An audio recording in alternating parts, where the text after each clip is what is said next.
बिस्मिल्लाहिर्रहमानिर्रहीम। अस्सलाम वालेकुम students, my name is Mohammad Usman Saleem. I am from UGI chemistry department. बेटा, कोरोना वायरस की वजह से ऑनलाइन क्लासेस हैं, तो कोशिश करें कि पार्टिसिपेट करें क्लासेस में। आप जब लेक्चर सुनने बैठें, एक्टिव होकर बैठें, ठीक है, बिल्कुल वैसे बैठें जैसे आपने क्लासरूम में बैठना था। और क्योंकि कुछ कंप्लेंट्स आ रही हैं कि बच्चे जो है ना वो बहुत ही कैजुअल होकर लेक्चर सुन रहे हैं। आई मीन टू से कि कुछ बच्चे जो हैं वो साथ साथ कंप्यूटर पे हैं, कुछ गेम्स खेल रहे हैं, साथ साथ लेक्चर सुन रहे हैं, कुछ बच्चे लेटे हुए। तो इस तरह नहीं, आप बिल्कुल एक्टिव होकर बैठें, लेक्चर सुने। मैं अक्सर अपने स्टूडेंट से कहता हूँ कि जब कोई स्टूडेंट कोई साइंस लेक्चर सुन रहा हो क्लास में, तो उसे बिल्कुल ऐसे एक्टिव होना चाहिए जैसे कि एक सोल्जर बॉर्डर पे है। तो आप भी तकरीबन वही काम कर रहे हैं, लेकिन आप ज़रा घर पे हैं, तो इट डज़न मीन के बॉर्डर सेफ़ है। आपने एक्टिव होके अपने लेक्चर सुनेंगे। तो दूसरा ये कि अपने लेक्चर नोट्स ज़रूर बनाएं। मैं हर लेक्चर के स्टार्ट में, लास्ट में ये ज़रूर आपको रिमाइंड करवाता हूँ, लेक्चर नोट्स बनाएं।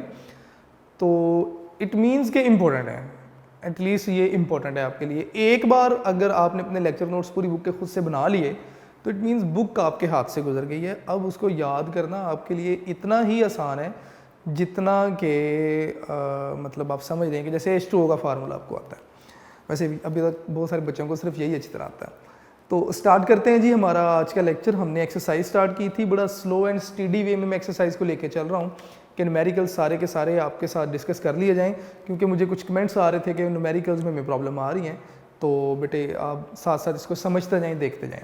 अब आज हमने न्यूमेरिकल नंबर 18 से स्टार्ट लेना था, तो इसको देखते हैं बेटे। ज़रा इसकी स्टेटमेंट देखिएगा। क्वेश्चन नंबर 18 है, सॉरी क्वेश्चन नंबर 19 है। क्वेश्चन नंबर 19 से हम स्टार्ट दे रहे हैं। उन्होंने कहा जी, working at a vacuum line, एक वैक्यूम लाइन पर काम करते हुए a chemist isolate a gas in weighing bulb with a volume of 255 cm3। पिछली पूरी लाइन को भूल जाएं, वो बच्चे जिन्हें न्यूमेरिकल सॉल्व करने में प्रॉब्लम आती है। पीछे उन्होंने क्या कहा अब भूल जाएं। उन्होंने आपको वॉल्यूम बताया है, और वॉल्यूम कितना बताया, 255 cm3।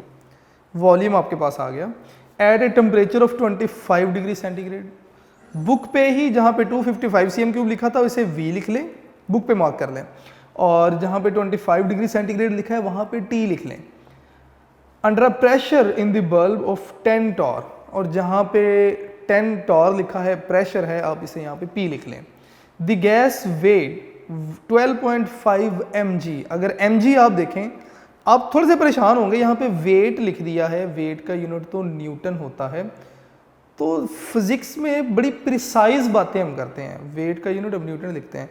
केमिस्ट्री में हम कहीं ना कहीं मैथ्स को वेट कह सकते हैं। तो यहाँ पे उन्होंने, अगर आप यूनिट देखेंगे तो मैथ्स का यूनिट लिखा हुआ है 12.1 मिलीग्राम। आपके पास उन्होंने मैथ्स का यूनिट लिख दिया। आपने करना क्या है, what is the molecular mass of this gas, आपने इस गैस का मॉलिक्यूलर मास जो है वो मालूम करना है। ठीक है, तो क्वेश्चन नंबर 19 है। मैं साथ साथ स्टेटमेंट दोबारा देखता जाऊंगा और साथ साथ इसे सॉल्व करते जाएंगे। क्वेश्चन नंबर 19 है, जी बेटे ज़रा साथ साथ रहिएगा, देखते रहिएगा। तो एक ही पार्ट है इसका, तो मुझे पार्ट ABC लिखने की ज़रूरत नहीं है। न्यूमेरिकल है, आप गिवन डाटा लिखेंगे और उसके बाद आप अपने सॉल्यूशंस लेकर आएंगे। तो सबसे पहले हम बताएंगे कि यहाँ पे गिवन डाटा क्या है। Question number 19, what is the given data in this question. उन्होंने कहा जी कि आपके पास गैस है, ठीक है, और ये जो गैस है इसका वॉल्यूम उन्होंने आपको बता दिया। देखें, मैं चीज़ों को सॉल्व करता जाऊंगा और साथ साथ बताता भी जाऊंगा कि अगर मैंने यूनिट चेंज किए तो क्यों किए। सबसे पहले वॉल्यूम ऑफ गैस बताया, दैट वाज 255 cm3।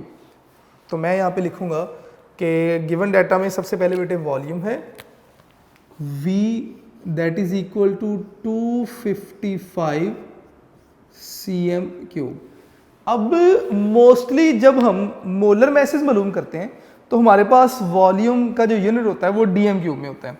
तो हम यहाँ पे भी cm³ को dm³ में कन्वर्ट करेंगे, और dm में कन्वर्ट करने के लिए आप 1000 से डिवाइड करेंगे। तो जब 1000 से डिवाइड करेंगे तो आपके पास आ जाएगा जी 0.255 dm³। ये बेटे आपके पास वॉल्यूम आ जाएगा। ठीक है, नेक्स्ट उन्होंने आपसे बात की प्रेशर की।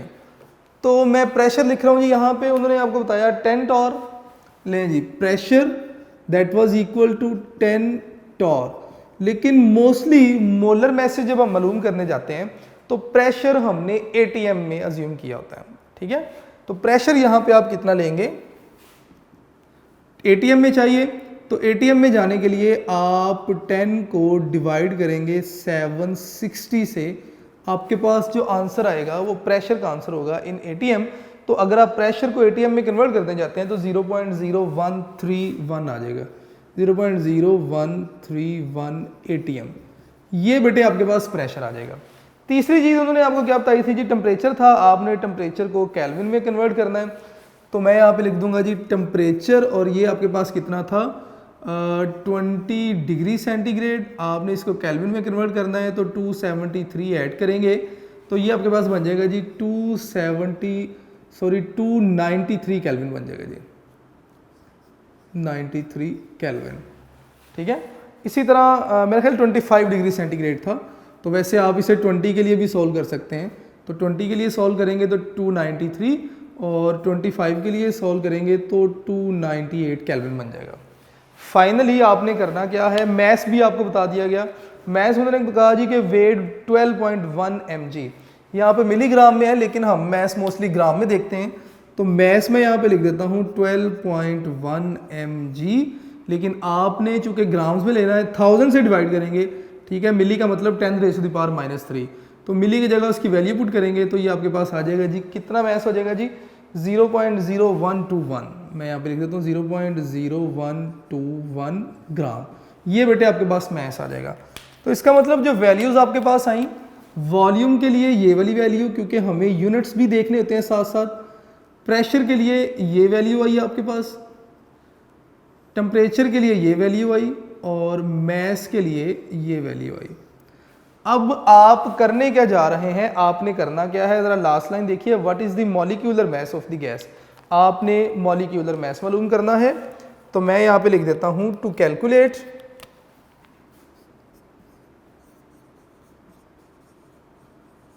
कैलकुलेट आपने मॉलिक्यूलर मैस मालूम करना है। तो मैं यहां पे लिख दूंगा कि मॉलिक्यूलर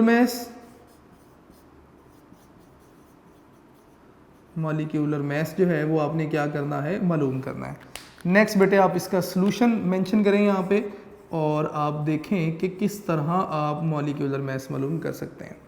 अब मॉलिक्यूलर मैस के नंबर ऑफ फार्मूलाई हैं, लेकिन हम कौन सा फार्मूला यूज़ करेंगे डिपेंड करता है हमारे पास इन्फॉर्मेशन क्या दी गई है, ठीक है।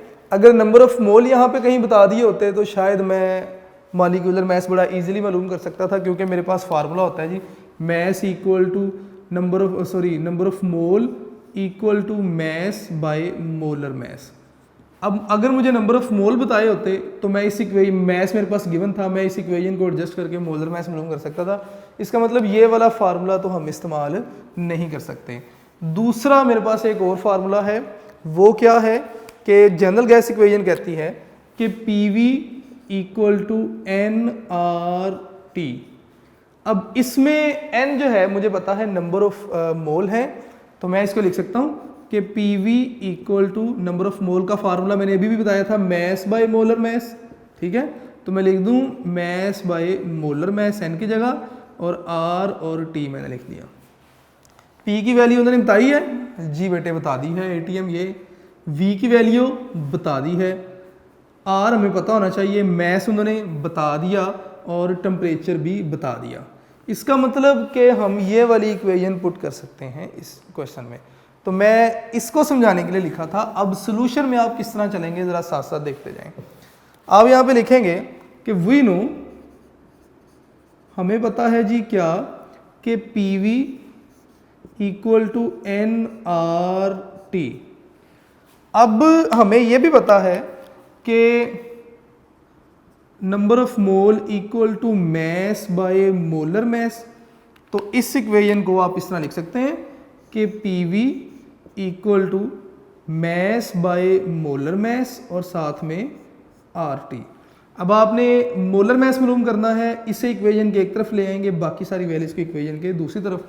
तो ये इक्वेशन कुछ इस तरह बन जाएगी कि मोलर मैस आपके पास इक्वल हो जाएगा जी किसके, मैस इक्वल टू, ये डिवाइड हो रहा था, इस तरफ आके मल्टीप्लाई और सारा इस तरफ आके डिवाइड, m इंटू इस तरफ आपके पास आर टी है और ये सारा इस तरफ आके डिवाइड, तो pm pv सॉरी। तो ये इक्वेशन बेटे आप यूज़ करेंगे, वैल्यूज पुट करेंगे, आपके पास आंसर आ जाएगा जी। ठीक है, बड़ा इजी ये न्यूमेरिकल था। वैल्यूज सिर्फ हमने इसमें आइडेंटिफाई करनी थी कि हमें वैल्यूज क्या क्या गिवन है, और अगर उनके यूनिट्स चेंज होने वाले थे तो आपने सिर्फ यूनिट चेंज कर देने थे।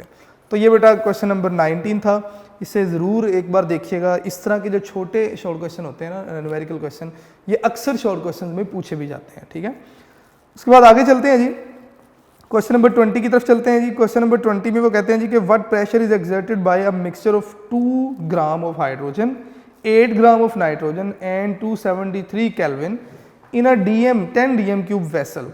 आपने बताना है कि ये 3 गैसेस हैं जिनका मिक्सचर आपको बता दिया गया और टोटल वॉल्यूम आपको बता दिया गया 10 डीएम क्यूब वॉल्यूम बता दिया गया आपको, टेम्परेचर भी आपको बता दिया गया।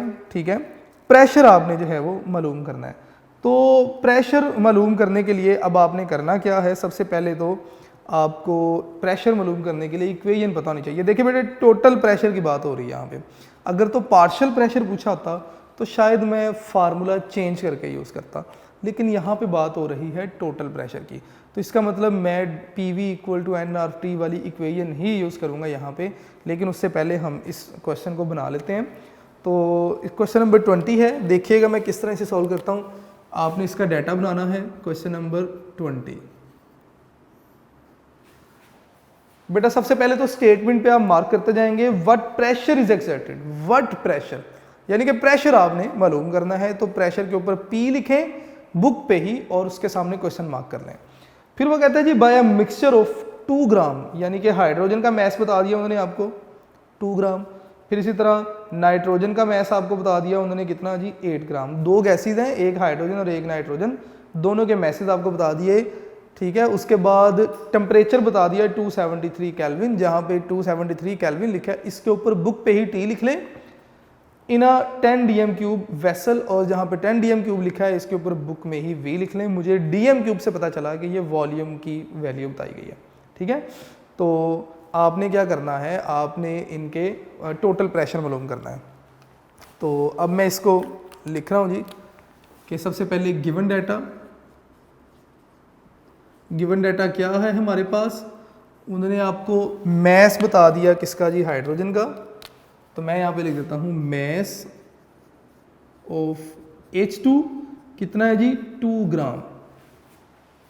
ठीक है, और इसी तरह अगर आप इसका जो है वो नंबर ऑफ मोल देखना चाहें तो मैं लिख सकता हूँ कि number of mole of H2 वो आपके पास क्या होगा, मैस बाय मोलर मैस। मैं यहाँ पे लिख देता हूँ पहले फार्मूला ताकि आपको याद रहे, मैस बाय मोलर मैस।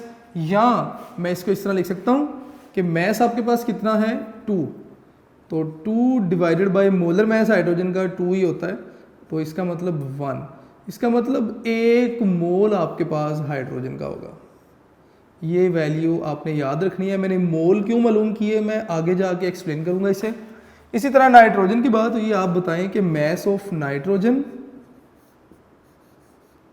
ये आपके पास कितना है जी 8 ग्राम। आपने इसके भी नंबर ऑफ मोल मालूम करने हैं, तो मैं यहाँ पे लिख रहा हूँ number of mole of nitrogen. ये आपके पास कितने हो जाएंगे जी, mass by molar mass. Mass आपको कितना दे दिया नाइट्रोजन का 8 ग्राम। ठीक है, तो मैं यहाँ पे लिखूँगा 8 डिवाइडेड बाय मोलर मैस कितना बता दिया गया, N2 28 है। तो अगर आप 8 को 28 से डिवाइड करेंगे तो मेरा ख्याल है कि 0.286 जो है वो इसके मोल्स बन जाएंगे। तो मैं यहाँ पे लिखूँगा जी 0.286 मोल। ले जी, ये आपके पास मोल आ गए किसके, नाइट्रोजन के। ठीक है, सबसे पहली इंफॉर्मेशन तो आपको ये दी गई गिवन डाटा में। दूसरी इंफॉर्मेशन आपको क्या बताएगी गिवन डाटा में, उन्होंने आपसे कहा कि टेम्परेचर कितना है जी 273 केल्विन और वॉल्यूम कितना है 10 डीएम क्यूब। तो मैं यहाँ पे लिख देता हूँ कि टेम्परेचर इक्वल टू 273 केल्विन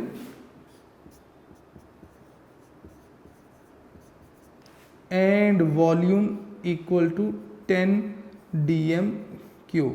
ये मिक्सचर के लिए बता रहे हैं वो। फिर उन्होंने कहा जी आपने प्रेशर एक्सर्ट करना है जो इस मिक्सचर ने अप्लाई करना है, टोटल प्रेशर आपने मालूम करना है। तो टोटल प्रेशर मालूम करने के लिए हमने करना क्या है, हमने इक्वेशन हमें पता है, मैं ये साइड रिमूव कर रहा हूँ, क्वेश्चन नंबर 19 रिमूव कर रहा हूँ, ज़रा देखते रहिएगा साथ साथ।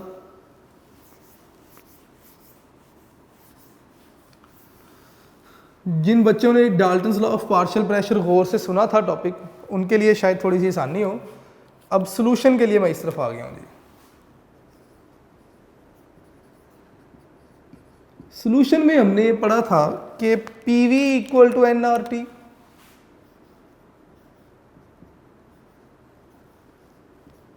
ये जनरल गैस इक्वेशन थी। अगर आप किसी गैस के मिक्सचर का टोटल प्रेशर देखना चाहते हो तो इसका मतलब आपको टोटल नंबर ऑफ मोल पता होने चाहिए। तो इसीलिए मैंने पहले इनके नंबर ऑफ मोल मालूम किए ताकि मैं बाद में टोटल कर लूँ। तो टोटल नंबर ऑफ मोल आपके पास क्या बन जाएंगे जी, या चलें इसको पहले सोल्व कर लेते हैं। आपने टोटल प्रेशर मालूम करना है, वॉल्यूम मल्टीप्लाई हो रहा है इस तरफ आके डिवाइड, तो total pressure equal to NT into RT divided by V। अब टोटल नंबर ऑफ मोल कितने हैं मुझे पता है कि NT इक्वल है number of mole of hydrogen plus number of mole of nitrogen. Hydrogen के कितने नंबर ऑफ मोल थे 1, नाइट्रोजन के कितने थे 0.286, तो टोटल कितने हो गए 1.286। ये आपके पास टोटल नंबर ऑफ मोल आ गए, ठीक है। वॉल्यूम आपको बता दिया गया कितना 10 dm³, टेम्परेचर आपको बता दिया गया कितना 273, और R की वैल्यू कांस्टेंट है, ये आपको ऑलरेडी पता है। आपने क्या करना है कि ये जो इक्वेशन है आपने इसमें जस्ट वैल्यू पुट कर देनी है और आपके पास आंसर आ जाएगा जी। ले जी, मुझे उम्मीद है कि यहाँ से आप लोग खुद से इसे सॉल्व कर सकते हैं, ठीक है। अब आपने इसमें वैल्यूज़ पुट करनी है और इसका आंसर ले आएंगे। अगर आपकी वैल्यूज़ और आंसर बिल्कुल ठीक आ जाता है तो इट मीन्स कि कहीं ना कहीं आपने न्यूमेरिकल सॉल्व करने में पार्टिसिपेट किया। इसके बाद क्वेश्चन नंबर 20 भी हमारा सॉल्व हो गया जी। क्वेश्चन नंबर 21 देखेंगे ज़रा। ये स्टेटमेंट देख के आपको लग रहा होगा कि यार पता नहीं कितना ये लंबा क्वेश्चन है, लेकिन इसमें है कुछ भी नहीं। ये ग्राम लॉ ऑफ डिफ्यूजन से रिलेटेड क्वेश्चन है सारे। तो क्वेश्चन नंबर 20 का ए पार्ट अगर आप देखेंगे, the relative densities of two gases A and B are 1:1.5, यानी कि दो गैसेज हैं, एक गैस A। जरा बेटा स्टेटमेंट सुनते जाएं गौर से, स्टेटमेंट समझ आ गई तो आपको चीज़ें समझ आती जाएंगी। क्वेश्चन 21 का ए पार्ट जो है उसकी स्टेटमेंट बात कर रहा हूँ। उन्होंने कहा जी दो गैसेज हैं, एक गैस A और एक गैस B है। गैस A की और B की डेंसिटीज के दरमियान जो रेशो है 1:1.5, यानी कि A की डेंसिटी 1 है तो B की डेंसिटी 1.5 है। Find out the volume of B which will diffuse in the same time in which 1.50 dm³ of A will diffuse. आपने क्या करना है, आपने B का वो वॉल्यूम मालूम करना है जितने टाइम में A का 150 dm³ जो था वो डिफ्यूज हो गया। अब ज़रा नेक्स्ट स्टेटमेंट देखेंगे। जो B का वॉल्यूम है वो आपने मालूम करना है, ठीक है, और यानी कि रेट ऑफ डिफ्यूजन कि कितनी गैस डिफ्यूज़ की B, जितनी गैस डिफ्यूज़ हुई होगी वो रेट ऑफ डिफ्यूजन होगा, यहाँ पे वो R हो जाएगा। और A के लिए उसने कहा जी कि जो वॉल्यूम डिफ्यूज़ हुआ यानी कि A का जो रेट ऑफ डिफ्यूजन है दैट इज़ 150। तो जहाँ पे 150 लिखा है यहाँ पे आप लिख लें RA, यानी कि ये रेट ऑफ डिफ्यूजन है A का, ठीक है। और जहाँ पे RB लिखा, जहाँ B है वो आपने रेट ऑफ डिफ्यूजन मालूम करना है, तो वहाँ पे आप RB लिख के क्वेश्चन मार्क लिख लें। इसके अलावा डेंसिटी ऑफ गैस A और B के दरमियान रेशो से उन्होंने हमें डेंसिटीज बता दी। A गैस की जो डेंसिटी है वो 1 है रेशो में, और जो B गैस है उसकी डेंसिटी 1.5 है। तो यहाँ से हम इसे सॉल्व कर सकते हैं। क्वेश्चन नंबर 21 है, इसका A पार्ट कह रहा हूँ जी मैं सिर्फ इसका आंसर बनाऊँगा, आपने सॉल्व खुद से करना है। क्वेश्चन नंबर 21 और इसका ए पार्ट है जी। आपको जो गिवन डाटा बता दिया गया, मैं यहाँ पे लिख देता हूँ। गिवन डाटा है जी आपके पास क्या जी, कि दो गैसेस की जो डेंसिटी की रेशो है वो बता देगी आपको। तो उन्होंने कहा जी कि ए और बी या डेंसिटी रेशो, मैं इस तरह लिख देता हूँ, डेंसिटी रेशो किसकी, ए और बी की, क्या बता दीजिए 1:1.5। इसका मतलब डेंसिटी ऑफ ए यहां से आप बता सकते हैं A gas is equal to 1, और इसी तरह density of B gas is equal to 1.5। ये तो बेटे होगी हमारे पास डेंसिटीज इनकी, ठीक है। इसके बाद नेक्स्ट आपने क्या करना है, आपने वॉल्यूम उन्होंने आपको बता दिया। उन्होंने कहा जी कि ए गैस का 150 dm³ जो था वो डिफ्यूज कर गया, यानी कि रेट ऑफ डिफ्यूजन उन्होंने आपको बता दिया कि गैस ए का रेट ऑफ डिफ्यूजन था 150 dm³। तो मैं यहाँ पे लिख देता हूँ कि आर ए यानी कि rate of diffusion that is 150 dm³।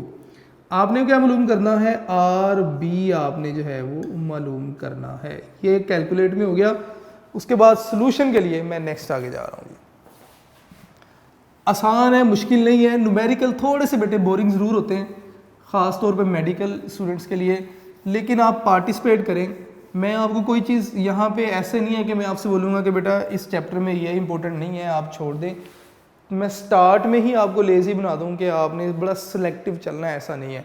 Her cheese important है, क्योंकि आप केमिस्ट्री पढ़ रहे हैं, आप एफएससी मेडिकल या इंजीनियरिंग में हैं, तो कहीं ना कहीं आपने एंट्री टेस्ट देना है, और एंट्री टेस्ट के लिए हर चीज़ इंपॉर्टेंट है। हर कॉन्सेप्ट में से कोई ना कोई एमसीक्यू बन सकता है। तो इसलिए फ़र्स्ट ऑफ ऑल तो हमें इस बुक के सारी इंफॉर्मेशन को टच करना है। तो आरबी आपने मालूम करना था, तो आपके पास जो एक फार्मूला आप इस्तेमाल करते हैं, मैं सोल्यूशन की हेडिंग दे के आगे इसका फार्मूला लिख दूंगा, बाकी बेटे आपने खुद से करना होगा। तो सोल्यूशन आप इसका देखेंगे। हमें पता है कि according to Graham law of diffusion या by Graham law of diffusion, अच्छा इस लॉ को आप by Graham law of effusion भी लिख सकते हैं, इसमें कोई हद तक नहीं है, लेकिन डिफ्यूजन मोस्टली चल रहा है। आप पढ़ते भी डिफ्यूजन एंड डिफ्यूजन है, तो उन्होंने कहा जी Graham law of diffusion and diffusion लिखने की बजाय आप सिर्फ डिफ्यूजन लिख लें या सिर्फ इफ्यूजन भी लिख लें, कोई मसला नहीं है इसमें। कुछ एक बच्चे ने पूछा भी था मुझसे।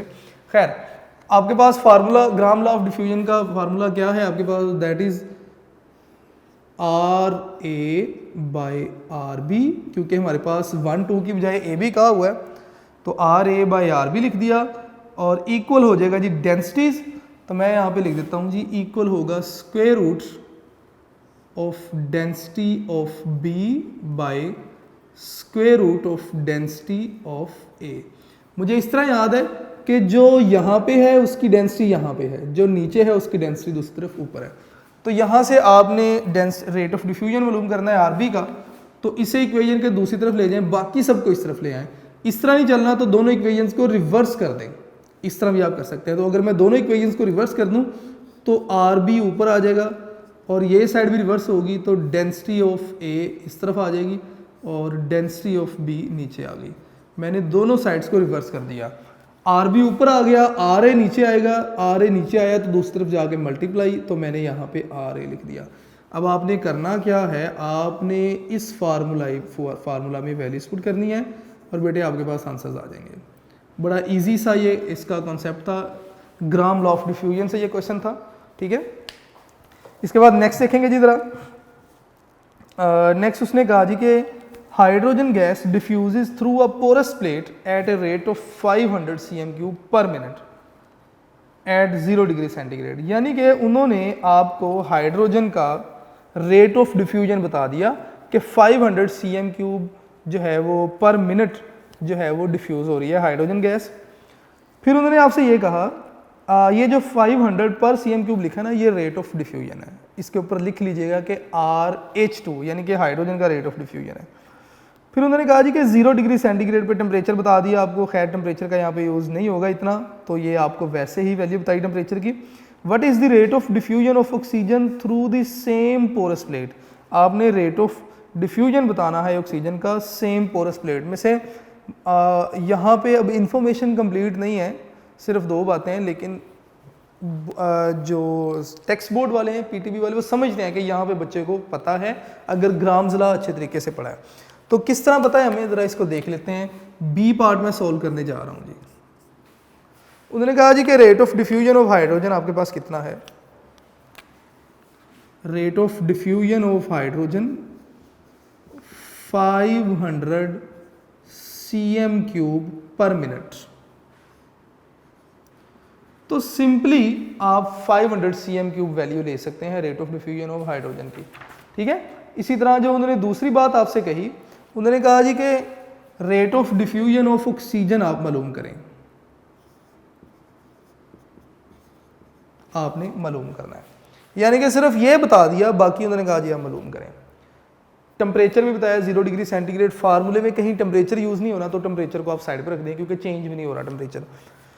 अब यहाँ से मुझे जो ग्राम्स लॉ ऑफ डिफ्यूजन के फार्मूला ही याद है, मुझे ये याद है कि R1/R2 इक्वल था √D2/√D1। इस तरह नहीं चलना, तो R1/R2 ये इक्वल था आपके पास √M2/√M1। ये फार्मूला ही आप यूज़ कर सकते थे। अगर मुझे मोलर मैसेज इन दोनों गैसेस के पता हों तो मैं इजीली इसको सॉल्व कर सकता हूँ। हाइड्रोजन का मोलर मैस मुझे पता है, मोलर मैस ऑफ हाइड्रोजन, मैं बड़ा प्रिसाइज वैल्यू लेने की बजाय मैं इसे 2 लिख लेता हूँ, 2 ग्राम पर मोल। इसी तरह मोलर मैस ऑफ ऑक्सीजन, एक ऑक्सीजन 16, 2 ऑक्सीजन है तो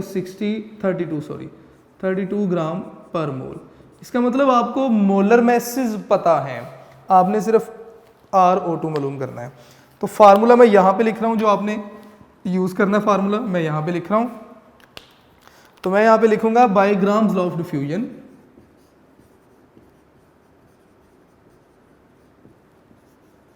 bye Graham's law of diffusion क्या जी, के rate of diffusion of hydrogen divided by rate of diffusion of oxygen equal हो जाएगा जी square root molar mass of oxygen divided by square root molar mass of hydrogen. लें जी, आप values put करके आप इस इक्वेशन में वैल्यू पुट करें और आपके पास आंसर आ जाएगा जी। अगर आप इस तरह नहीं लिखना चाहते, आप इस तरह भी लिख सकते हैं कि हाइड्रोजन को ऊपर लिख दें, ऑक्सीजन को ऊपर लिख दें, हाइड्रोजन को नीचे लिख लें, इसी तरह इनको रिवर्स कर दें, आपके पास इक्वेशन बन जाएगी। इसके लिए मेरा ख्याल है कि ईजीएस्ट क्वेश्चन है जी ये। नेक्स्ट अब हम देखेंगे जी इसी क्वेश्चन का सी पार्ट। तो ज़रा सी पार्ट को आप लोग देखेंगे खुद से। उन्होंने आपसे कहा कि the rate of effusion of an unknown gas A through a pin hole is found to be 0.279, कि कोई अननोन गैस है जिसका रेट ऑफ इफ्यूजन आपको कितना बता दिया गया 0.279 times the rate of effusion of hydrogen gas. आप जो अननोन गैस है उसके रेट ऑफ इफ्यूजन को आप Rx भी लिख सकते हैं, ठीक है। तो या अगर आप Rx नहीं लिखना चाहते आप Ra लिख दें, आपकी मर्जी है। तो जो अननोन गैस है 0.279, इसके लिए आप लिख दें Ra लिख लें, ठीक है, कि ये रेट ऑफ इफ्यूजन है अननोन गैस का, और अननोन गैस को हमने लेट से A कह दिया है, times the rate of effusion of hydrogen, और हाइड्रोजन का रेट ऑफ इफ्यूजन 1 लिख लें आप, ठीक है। Rate of effusion of hydrogen is 1, तो आप यहाँ पे 1 लिख लेंगे। Through the same pin hole calculate the molecular message of the unknown gas at STP। आपने अननोन गैस का STP पे मॉलिक्यूलर मैस मालूम करना है। मैं सॉल्व नहीं करूंगा, यहाँ से बताऊंगा। एक तरफ देखें बेटे, ये यहाँ तक मैं पिछला B पार्ट कंप्लीट कर चुका हूँ, मैं यहाँ से ही आपको बताने जा रहा हूँ। एक तरफ आपके पास कोई अननोन गैस है, उसको आपने X कह देना है। दूसरी तरफ अच्छा जी, इस फार्मूले में सिर्फ आपने ये चेंजेस लेकर आने हैं, इसको भी X कह दिया। हाइड्रोजन का आपको रेट ऑफ इफ्यूजन पता होगा, that is 1। Molar mass of hydrogen आपको पता है 2 है, ठीक है। और ये वैल्यू आपको बता दी गई 0.279 आई गेस बताया उन्होंने आपको। उन्होंने कहा जी ये आपने मालूम करना है, तो आपने जस्ट इक्वेशन को रीअरेंज करना है। ये डिवाइड हो रहा है, इस तरफ आके मल्टीप्लाई, सिर्फ आप वैल्यूज पुट करेंगे और आपके पास आंसर आ जाएगा। तो ये बड़ा आसान क्वेश्चन है। सी पार्ट बेटे मैं आपके लिए छोड़ रहा हूँ। यहाँ से आपको आपके क्वेश्चन का भी आंसर मिलेगा कि आप इसे डिफ्यूजन भी कह सकते हैं और इफ्यूजन भी कह सकते हैं। अब ये रेट ऑफ इफ्यूजन के लिहाज से भी बात हो गई है, ठीक है। तो उसके बाद अब क्वेश्चन नंबर 21 स्टार्ट करते हैं। टाइम कम है, मुझे आज की डेट में ही एक्सरसाइज कंप्लीट करनी थी। तो जो क्वेश्चन कंप्लीट हुए वेल एंड गुड, जो नहीं होंगे तो फिर वो आपको एज असाइनमेंट दे दिया जाएगा, क्योंकि आपने भी तो घर से कुछ करके आना है, ठीक है। उसके बाद क्वेश्चन नंबर आते हैं जी 22 पे। लें जी, क्वेश्चन नंबर 22 में वो कहते हैं जी calculate the number of molecules and number of atoms in given amount of each gas. आपको गैसेस बता दी जाएंगी, कंडीशंस बता दी जाएंगी, गैसेस का वॉल्यूम बता दिया जाएगा। आपसे कहा जाएगा कि आपने बताना है इनमें नंबर ऑफ मॉलिक्यूल्स कितने हैं और नंबर ऑफ एटम्स कितने हैं। कहीं ना कहीं ये चैप्टर 3 और 1 का मिक्सचर क्वेश्चन हो जाएगा। यानी कि चैप्टर 1 में आपने पढ़ा था कि अगर आपको नंबर ऑफ मोल पता हो तो नंबर ऑफ एटम भी आप बता सकते हैं, नंबर ऑफ मॉलिक्यूल भी आप बता सकते हैं। तो नंबर ऑफ मोल आपको जनरल गैस इक्वेशन से मिलेंगे और उसके बाद आप नेक्स्ट इन्फॉर्मेशन। शायद मेरी बातें आपको मुश्किल लग रही हो, जब हम इसका सोल्यूशन करेंगे तो चीज़ें आपके लिए आसान होती जाएंगी। क्वेश्चन नंबर 22 है, उसका ए पार्ट मैं करूँगा, बी पार्ट बेटे आपके लिए छोड़ दिया जाएगा। क्वेश्चन नंबर 22 है जी, ए पार्ट इसका मैं सॉल्व कर रहा हूँ। तो लें जी, इस ए पार्ट में जो उन्होंने आपको गिवन डाटा बता दिया, उन्होंने आपसे कहा कि आपके पास सबसे पहले तो मीथेन गैस है जिसका वॉल्यूम आपको बता दिया गया जी कितना 20 cm3। तो वॉल्यूम आपको बता दिया गया जी, मैं यहाँ पे लिख देता हूँ जी 4 मीथेन, 4CH4। वॉल्यूम आपको बता दिया गया मीथेन का कितना जी 20 cm3। तो वॉल्यूम इक्वल टू 20 cm3 आपने मालूम करना है जी किसमें, dm³ में। तो dm³ में अगर आप देखेंगे तो दैट विल बी 0.02 dm³। ये आपको उन्होंने बता दिया जी, मीथेन का वॉल्यूम बता दिया।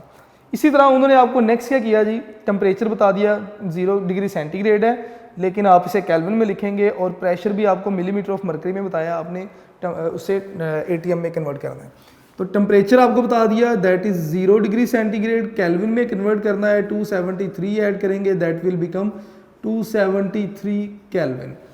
प्रेशर उन्होंने आपको बता दिया कितना जी, मिलीमीटर में बताया, मिलीमीटर ऑफ मरकरी में, that is 700 millimetre of mercury, लेकिन आपने इसे कन्वर्ट करना है टॉर में, 700 एटीएम में मिलीमीटर ऑफ मरकरी आपने एटीएम में कन्वर्ट करना है। एटीएम में कन्वर्ट करने के लिए आप इसे डिवाइड कर दें 760 के साथ, आपके पास आंसर आएगा 0.92 एटीएम। ये आपके पास क्या आ गया जी, प्रेशर आ गया। PV equal to nRT। अब आपने क्या करना है, R का आपको पता है ऑलरेडी 0.082, ठीक है। अब आपने करना क्या है, we know by general gas equation, by general gas equation, general gas equation से हमें पता है कि PV इक्वल टू nRT। आपने सबसे पहले नंबर ऑफ मोल मालूम करने हैं, याद रखिएगा। नंबर ऑफ मोल मालूम करेंगे तो नंबर ऑफ मोल से आप number of molecule, number of atom, आप हर तरह की इंफॉर्मेशन ले सकते हैं। तो नंबर ऑफ मोल मालूम करने के लिए n मालूम करना है, n को इक्वेशन की एक तरफ रखेंगे, बाकी सारी वैल्यूज को दूसरी तरफ, RT मल्टीप्लाई हो रहा है इस तरफ आके डिवाइड, तो PV के साथ RT डिवाइड होगा, तो PV बाई RT इक्वल हो जाएगा जी n के। यहाँ से बेटे आप नंबर ऑफ मोल मालूम कर सकते हैं। जब नंबर ऑफ मोल मालूम कर लिए तो आप कोई भी वैल्यू जो है वो यहाँ से मालूम कर सकते हैं। तो नेक्स्ट सोल्यूशन के लिए अगर आगे चलते हैं, इस इक्वेशन से आपने नंबर ऑफ मोल मालूम करने हैं। नेक्स्ट बेटे आपने नंबर ऑफ मॉलिक्यूल अगर मालूम करने हैं, तो नंबर ऑफ मॉलिक्यूल का फार्मूला ज़रा 20 सेकंड दे रहा हूँ, रिवाइज करें। चैप्टर 1 में आपने पढ़ा था नंबर ऑफ मॉलिक्यूल का formula, that was equal to number of mole into Avogadro's number. मैं यहाँ पे दोबारा फार्मूला लिख देता हूँ। नंबर ऑफ मॉलिक्यूल के लिए नंबर ऑफ मॉलिक्यूल इक्वल होगा आपके पास number of mole into Avogadro's number. Avogadro's number 6.02 into 10⁻23। ये फार्मूला आप यूज करेंगे जी किसके लिए, नंबर ऑफ मॉलिक्यूल मालूम करने के लिए। इसी तरह नंबर ऑफ एटम्स मालूम करने के लिए भी आप नंबर ऑफ मोल को ही यूज करेंगे। तो नंबर ऑफ एटम आपके पास इक्वल होगा number of mole into atomicity, atomicity into Avogadro's number. ले बेटे जी, ये आपके पास फार्मूला होगा नंबर ऑफ एटम्स मालूम करने के लिए। तो ये आपने फार्मूला यूज़ करने हैं और क्वेश्चन नंबर 22 जो है ये आप खुद से सॉल्व कर सकते हैं। इसे इजी था, मैंने आपके लिए छोड़ दिया। इसी तरह बेटे क्वेश्चन नंबर 23 है, क्वेश्चन नंबर 24 है, आप लोगों ने खुद से सॉल्व करना है इसे, और क्योंकि कुछ आप लोगों के लिए भी कोई असाइनमेंट होनी चाहिए। बाकी क्वेश्चन नंबर 24 को मैं फिर भी एक दफ़ा नेक्स्ट लेक्चर में थोड़ा सा रिवाइज करूँगा और इंशाल्लाह नेक्स्ट लेक्चर में ही हम अपना चैप्टर 4 स्टार्ट करेंगे। तो बेटा ये हमारा आज का काम था। तो आपसे जो बड़ी स्ट्रॉन्ग अपील है वो यही है कि अपने लेक्चर नोट्स ज़रूर बनाएं। आपके अपने बनाए हुए लेक्चर नोट्स सबसे बेस्ट हैं, ठीक है। उसके बाद यूनिक नोट्स ज़रूर देखिए, आपको टॉपिक से रिलेटेड क्वेश्चंस मिल जाएंगे। उसके बाद घर पे रहें बेटे, सेफ़ रहें, अपने घर वालों को भी सेफ़ रखें, ठीक है। और अल्लाह ताला नमाज़ पढ़ें, अल्लाह ताला से दुआ करें कि ये जो मुश्किल सी सूरत हाल हम पे आई हुई है, हालात हाज़रा जो बड़े मुश्किल बने हुए हैं हमारे लिए, अल्लाह ताला हमें इनमें से सेफ़ एंड साउंड जो है वो निकाले। और जो सब पे इस वक्त जो बीमार हैं, अल्लाह ताला उनको शिफा दें। तो अपने बड़ों का बेटे आप अदब करें, छोटों से प्यार करें, और आपसे इंशाल्लाह नेक्स्ट लेक्चर में हम नेक्स्ट चैप्टर स्टार्ट करेंगे बेटे। थैंक यू, अल्लाह हाफिज़।